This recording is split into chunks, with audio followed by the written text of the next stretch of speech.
Hello student, welcome back to another session of Electronics Paper 1 Applied Electronics. So let us proceed. Student, we already started with the chapter number 4, Operational Amplifiers. This is the 10th lecture. We have seen in the last lecture the applications of op-amp. We have seen linear applications as well as non-linear applications with the derivation for the output voltage expression and applications. So let us proceed. The gain of a single stage amplifier is generally insufficient for practical use. Hence, in order to obtain the desired high gain, two or more amplifier stages are coupled together. There are two important methods of coupling are RC coupling and direct coupling. We already studied this in 11th standard in paper 2, right? The frequency response of this amplifier is fairly wide, but the gain of the RC coupled amplifiers falls at lower as well as higher frequencies. In direct coupled amplifiers also the output changes with the age and change in the supply voltage. This is called as drift. Such drawbacks of cascaded amplifier are removed by using two identical stages of direct coupled amplifier to form the differential amplifier. So the op-amp are basically made up of or constructed with the help of a in the form of a differential amplifier, as this amplifies the difference between the two input signals and the drift can be minimized. The operational amplifier is a high gain DC amplifier which basically consists of the differential amplifier. Its performance can be changed as desired by changing the external component. So by just changing the external component, we can change the performance of the operational amplifier. Therefore, the op-amp has become popular in the industries. Okay, the parameters as well as the linear and the non-linear applications of the operational amplifier we already studied in this chapter. So let us see the drawbacks of RC coupled and direct coupled and the advantages of the differential amplifier. Already we have studied in 11th standard RC coupled amplifier. So let us see the drawbacks of RC coupled amplifiers.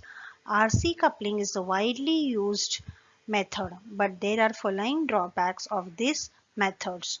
At lower frequency, the reactance of the coupling capacitor, the capacitor used to couple two or more amplifier stages that are called as a coupling capacitor. The reactance is inversely proportional to frequency because Xc is equals to 1 upon F 2 pi Fc. So at lower frequency, the reactance of this coupling capacitor increases and therefore the gain decreases. This is the drawback of RC coupled amplifier. At the higher frequency, the gain beta of the transistor decreases as it is a frequency dependent. The beta factor depends on the frequency. The gain falls due to the inter-electrode capacitors and wiring capacitor. At higher frequency, the capacitor, the inter-electrode capacitor and the wiring capacitor, the capacitors present between the wiring and thus the frequency response is not uniform. Zero frequency, the next drawback is zero frequency, that is the DC signals cannot be amplified. Very low frequency, that is below 10 Hz, AC signals cannot be amplified. So these are all the drawbacks of RC coupled amplifier. Can be removed in RC coupled by using direct coupled amplifiers. The coupling capacitors and bypass capacitors are not used in direct coupled amplifier. We have seen this in 11th standard. Therefore, it provides a better low as well as high frequency response. Both DC as well as AC signals can be amplified. Very low frequencies, that is below 10 Hz, also can be amplified.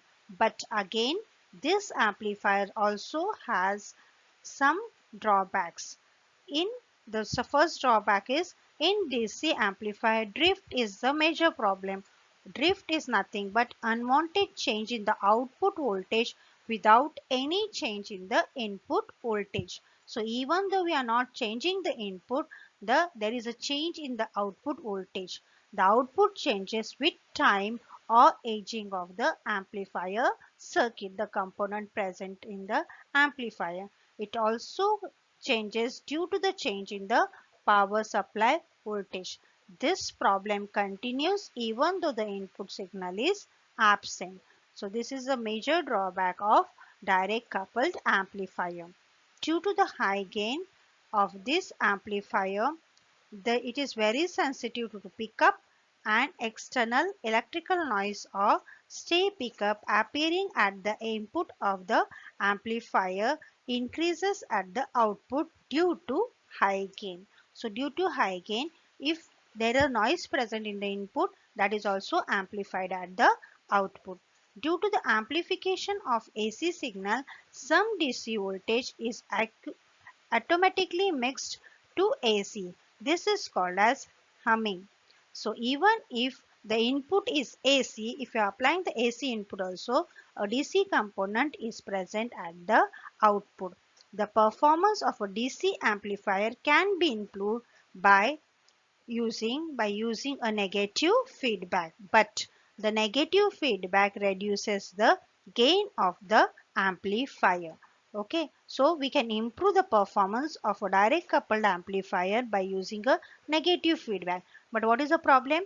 The main aim is to keep the gain maxima, so gain also reduces. Therefore, to remove this drawback, a differential amplifier can be used.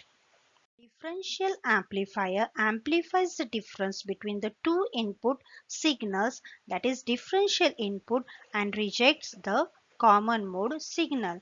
The differential amplifier can be used as a basic building block for the operational amplifier.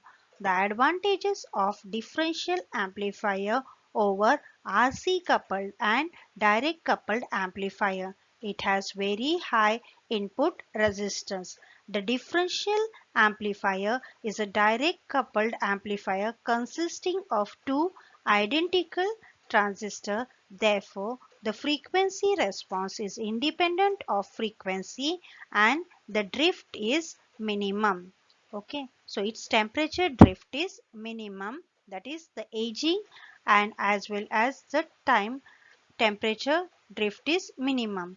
It has two input terminals with respect to ground, that is inverting terminal and non-inverting inputs.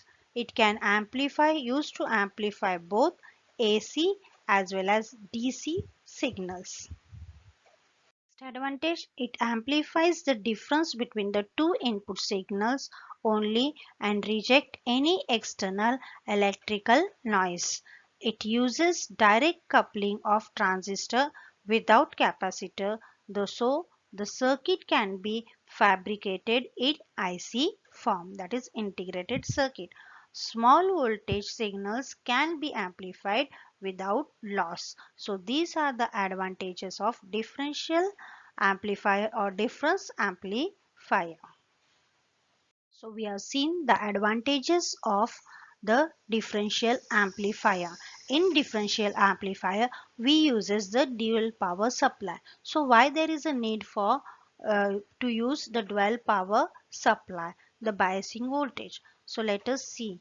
So the differential amplifier works faithfully on dual power supply, that is it requires both positive and negative voltage simultaneously to work properly. However, if the same circuit is connected with a single power supply, then its working become unstable and we do not get the proper amplification from the circuit. So let us see what happens when we are using a single power supply and when we are using a dual power supply. Why there is a need to use a dual power supply. Now let us assume that we are using only one power supply. Instead of dual power supply, we are using only one power supply, that is VCC is used, and resistance R1 and R2 are selected to bias the transistor properly. For a NPN transistor, the negative terminal is grounded, and for PNP, the positive terminal is grounded. Let us assume for a differential amplifier only one power supply, that is plus VCC is used and the negative terminal is grounded. R1, R2, R3 and R4 are selected to bias the transistor properly, that is they should work in active region to amplify the input signal. The differential amplifier being direct coupled amplifier, the coupling capacitors are not used. Therefore, the signal source is connected directly to the input between the input and the ground. Due to absence of the coupling capacitor, the low frequency and the DC signal can be applied. But when the signal source is connected to the base of the transistor T1, the input V1 gets grounded through the source, and this changes the operating point of the transistor, right? So what happens? The operating point of this changes, and therefore as T1 and T2 is coupled to T2 through through the resistor, that is they are coupled to the resistance Re, that is the emitter resistance Re, the operating point of the transistor T2 also get changed, and therefore the collector voltage of both the transistor changes. The collector voltage of both the transistor changes. Therefore, the output of the amplifier is changed. Okay, why? Because this see Re is grounded, and therefore this R T1 and T2 are connected coupled to each other through the resistance Re, that is the emitter resistance Re, causing the change in the output voltage at the collector, right? So suppose a single power supply is used for the circuit, that is the ground terminal is common for all the circuit. R1, R2, R3 and R4 forms the potential divider. Now the base of each transistor is at 6 volt. See here 12 volt, so this they are equal, so here we get the 6 volt.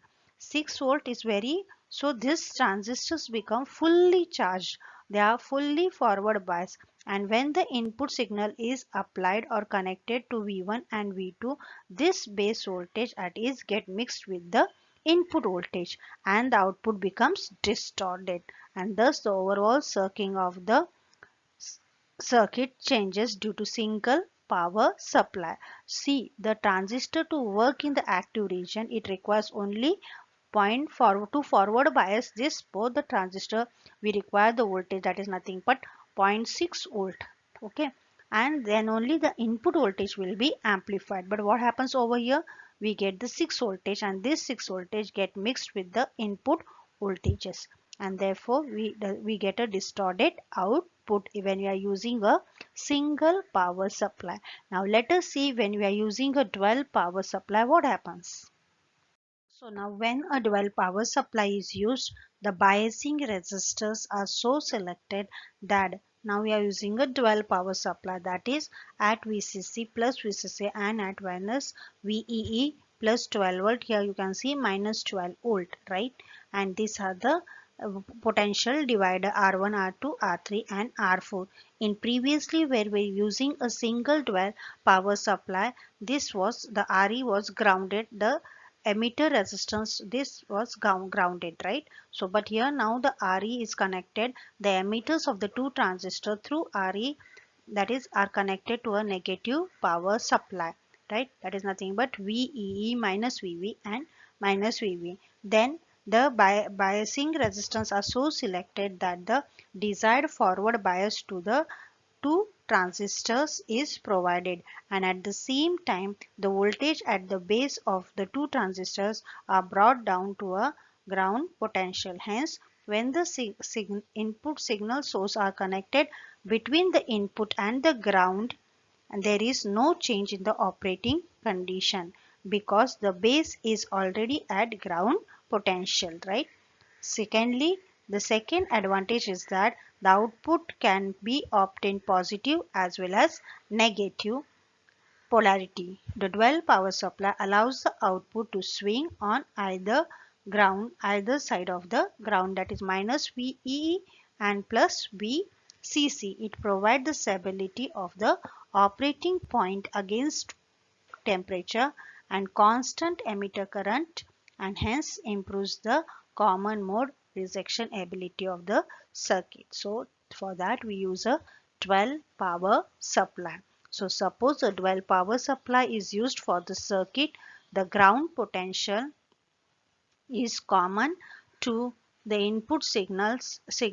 Okay, R1, R2, R3 forms the potential divider. This value are so selected that the bias voltage, that the base voltage of each transistor is just how much, 0.6 volt to forward bias these two transistor. So each transistor remains active and give proper response to the input signals which we are going to apply at the base of transistor T1 and T2. So the input signals are correctly amplified and distortion at output is 0, and thus the overall working of the circuit becomes stable with the 12 power supply. So student, the question comes in the why the need for a dual power supply. So you have to explain first what is the problem with if you are using a single power supply, and then how we overcome this problem by using a 12 power supply. Okay, so here we completed the chapter number 4, that is operational amplifier. Let us summarize, let us revise what we have done in this chapter. This chapter is very important. 6 practicals are based on this chapter, right? So let us see what a topic summarize we have seen, that is the drawbacks of RC coupled amplifier, drawbacks of direct coupled amplifier, need for dual power supply in difference amplifier, operational amplifier. Here we have seen the schematic symbol of an op-amp. Then we have seen the pin diagram of 7 IC 741, which is widely used, and we are going to use this in practicals also. Then we have seen very important the ideal characteristics of an ideal op-amp. Right, there were 8 to 9 characteristics of an ideal op-amp. Then we have seen the internal block diagram of operational amplifier. The parameters, after that we have seen in detail the parameters of an op-amp, which were the input bias current, input offset current, input offset voltage, common mode rejection ratio, slew rate, then open loop gain, closed loop gain, frequency response, and the gain bandwidth, right? So these were the parameters of op-amp. Then we have seen applications of op-amp, very important in practicals. We are going to do all these applications of op-amp. In that it was categorized as linear applications and non-linear applications. In linear application, the shape of the output waveform is same as the input waveform, right? So linear application, in linear applications we are seen non-inverting op-amp, inverting op-amp, buffer, inverter, adder, and subtraction and derivation for all these linear applications. Then we went for non-linear applications, right? In non-linear applications we have seen the op-amp as integrator, op-amp as differentiator, comparator, and Smith trigger. We have seen all these linear and non-linear applications of op-amp, right? So While if in the exam they are asking state the applications of op-amp, you can state any of the 6 application. But if they are specifying state linear applications of op-amp and non-linear application of op-amp, then separately you have to write the linear applications and non-linear applications of op-amp. The circuit in which the shape of the output signal is different from that of the input are called as nonlinear circuits. So they are nothing but nonlinear applications. Then we are seeing the problems based on this applications of op-amp. That is, we are seeing inverting adder, problems of inverting adder. We are seeing problems of comparator. Then problems based on non-inverting op-amp, inverting op-amp. So we are seeing problems based on this. So here we came to the end of operational amplifier. So student, here we came to the end of a very important chapter, that is operational amplifier. Thank you.